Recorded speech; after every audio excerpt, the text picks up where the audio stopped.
أعوذ بالله من الشيطان الرجيم. بسم الله الرحمن الرحيم.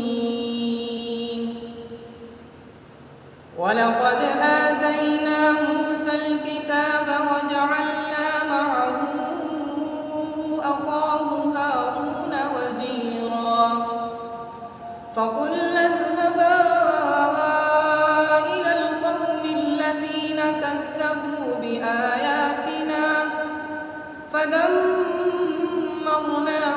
تدميرا وقوم نوح لما كذبوا الرسل أغرقناهم وجعلناهم للناس آية وأعتدنا للظالمين عذابا أليما وعادا وثمود وأصحاب الرس وقرونا بين ذلك كثيرا وكلا ضربنا له الأمثال وكلا تبرنا تتبيرا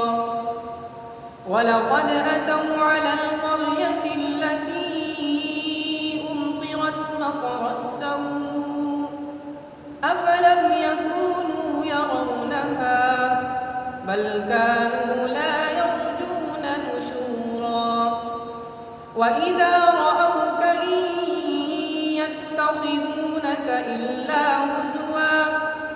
أهذا الذي بعث الله رسولا إن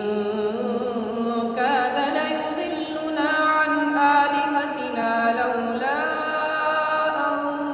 صبرنا عليها وسوف يعلمون حين يرون العذاب من أضل سبيلا أرأيت من اتخذ إلهه هواه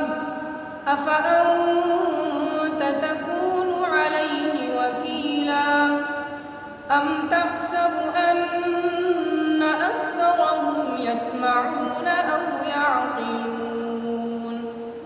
إن هم إلا كالأنعام بل هم أضل سبيلا صدق الله العظيم.